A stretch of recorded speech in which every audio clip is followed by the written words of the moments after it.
ढेर बोल मत। अगर तोर नौकरी करेला तो हमरो खेती बाड़ी करेला। हाँ तो कुछ चाहेला तो काहे छुछुगाली। हे भगवान, हे बन शक्ति माई, हे डीह बाबा, तोहसे बस इतने दोहाई बा, 7 घर दुश्मन रहे ओहू के ऐसन देवरानी मत दिहा। हाँ तो ऐसा जेठनियों मत दिहा, लइकन के दूध अपनिया पी के मुसुक देखावत।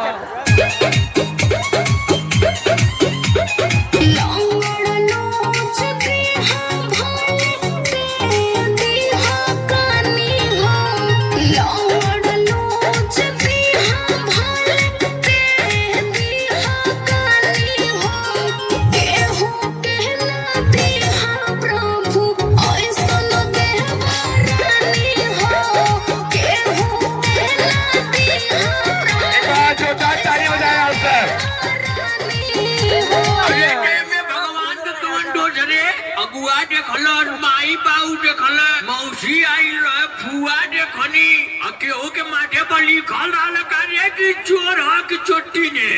एक बात हमार खूटे गठिया लिया जो ने, चाहे जितना छोटा प्रवल करा, लेकिन अलगा हमारे घरे में ना कबो भाल ना होई। हाँ तो हमवा पर लइकी लेका लेके जाती नहीं हर करियो हाथे कम रखा। हमरे पुनिया ही बना तो ऐठ के मुड़िया डाल दे चुलिया में। अरे आज से हमसे हमारे आदमी से हमारे लइकी लेकर से तू बोली हे मत। अरे कैसे रे रे करता री, हमनी के हर हिस्सा ना बका।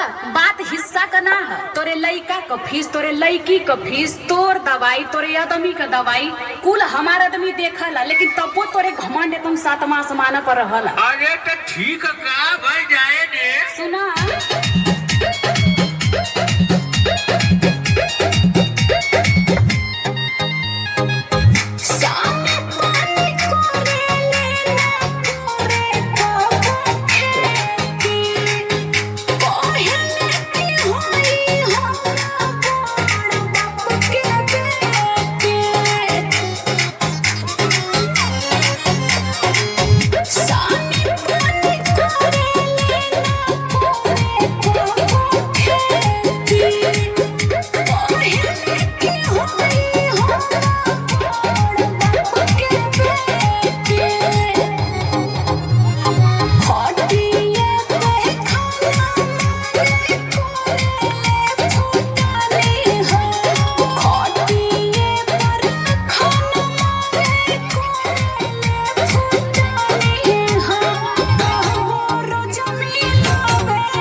चोरी चोरी गेहूं चाउर भी बेचेले।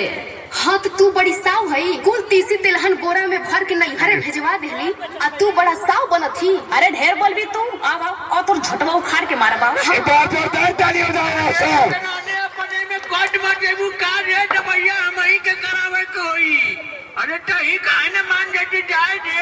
ये भगवान अब हमही तो से